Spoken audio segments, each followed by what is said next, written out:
Usay mga igsoon kita gitawag sa Ginoo pero magpadugay-dugay ta.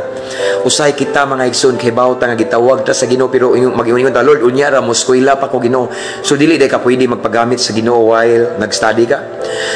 Lord unya ra ko Ginoo mo tubag lagi ko Lord. Yes, okay. Kay bawo ko Ginoo. Kay bawo ko nga gitawag ko nimo Lord pero unya ra man trabaho so dili ka pwede manabaho at the same time magpagamit sa Ginoo.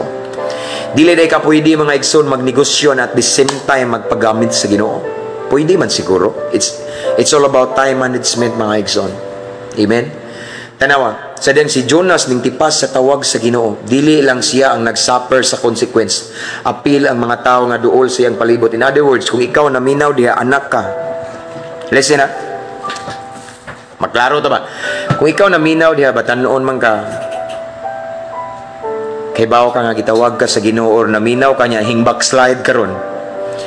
Anointed kay ka sa una pero ning lihay ka nya nakabantay ka karon nga dako kay problema imong pamilya imong mama ug papa nag-struggle kay bawo ba ka nga posible na igsoon tungod na nimo kay mura kag si Jonas nadamay ang mga duol sa dughan nimo kabantay mo mga igsoon sa dang si Jonas ning tipas sa tawag sa Ginoo si Jonas nag-create og unos tungod sa iyang wrong decision wrong choice tungod kining supak sa tawag sa Ginoo pero dili lang si Jonas ang naapektuhan sa unos tanan nga naduol niya. In other words, mga igsoon, kung ikaw naminaw diya, hing backslide ka, nagdry mong relasyon sa Ginoo, ning undang kapag paggamit sa Ginoo, nagpaunya-unya ka, obserbahi daw imong pamilya ug unsay nahitabo.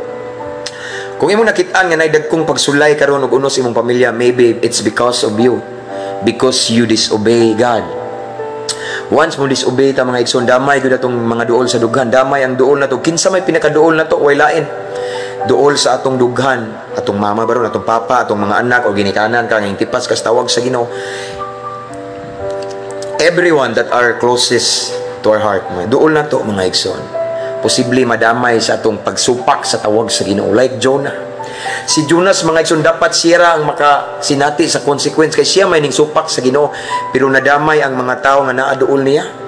Nadamay nangahadlok nagpanik mga igsoon mahadlok sila kay basin maunay katapusan sa ilang kinabuhi nangahadlok silang tanan pero tungod ra dito sa desisyon ni Jonas nga ning simang siya ning supak sa tawag sa Ginoo. Listen carefully guys igsoon naminaw ka karon diha kung kaybaw ka nga ning supak ka sa tawag sa Ginoo kaybaw ka nga wa kang ming response sa tawag sa Ginoo suldian ka na ko igsoon nag-create jud ka og unos nag-create ka og problema nag-create ka og pagsulay nagtuo ka og trials no that's consequence dili na trial no.